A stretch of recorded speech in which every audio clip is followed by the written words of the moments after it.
Fantastic four के post credit scene में जो डूम दिखाया गया था वो आखिर किस यूनिवर्स से बिलोंग करता है? देखो, मुझे और तुम्हें दोनों को पता है कि जो डूम हमने पोस्ट क्रेडिट सीन में देखा वो आरडीजे या किसी बड़े एक्टर ने प्ले नहीं किया था। बस एक रैंडम आदमी को चादर ओढ़ाकर दिखा दिया गया। बट क्या ये पॉसिबल है कि वो सीन एक्चुअली डूम्सडे मूवी का एक ग्लिम्स था, जहां डूम डायरेक्टली फ्रैंकलिन के पास आता है और उसके बाद सूजन और फ्रैंकलिन दोनों को किडनैप करके ले जाता है और फिर रिड रिचर्ड्स और उसकी पूरी टीम उसे ढूंढते हुए आ जाती है अर्थ 616 में। चल चल चल चल चल, गाड़ी स्टार्ट कर। चल चप्पल छूट गया, हम फर्स्ट। यहीं पे वो थंडरबोल्ट्स के पोस्ट क्रेडिट सीन से भी कनेक्ट हो सकता है। दोनों ही पोस्ट क्रेडिट सीन्स को रूसो ब्रदर्स ने डायरेक्ट किया है। कोइंसिडेंस? मुझे तो नहीं लगता। और वहां से शुरू हो जाए doomsday arc.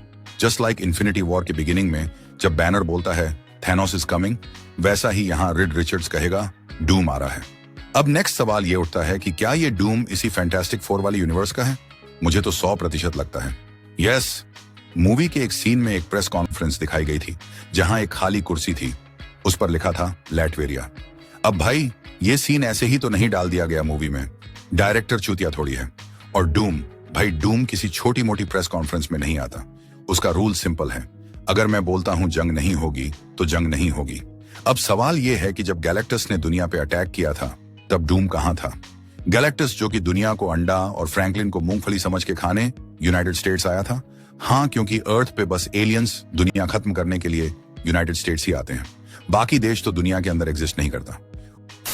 Okay, moving on. हाँ, तो सवाल यह था कि आखिर डूम कहां था जब गैलेक्टस ने अटैक किया था? क्या वो तब कुछ इंपॉर्टेंट काम कर रहा था या फिर बस मार्वल से चेक आने का वेट कर रहा था? लेकिन हाँ, पॉसिबिलिटीज बहुत हैं। शायद तब डूम इतना पावरफुल नहीं था, या फिर उसे इनकर्जन के बारे में पहले से पता चल गया था। हो सकता है वो ऑलरेडी किसी सॉल्यूशन की तलाश में निकल चुका हो, और जब उसे रियलाइज होता है कि इसका कोई सॉल्यूशन नहीं है, तब वो डिसाइड करता है नया यूनिवर्स क्रिएट करने का। और उसके लिए उसे चाहिए होगा लोकी, वांडा और फ्रैंकलिन रिचर्ड्स। इसीलिए वो पोस्ट क्रेडिट सीन में डायरेक्टली फ्रैंकलिन के पास आता है।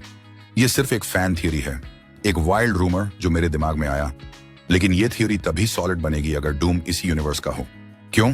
क्योंकि तभी तो Reed Richards versus Victor Von Doom वाली राइवलरी इमोशनल इंपैक्ट डालेगी।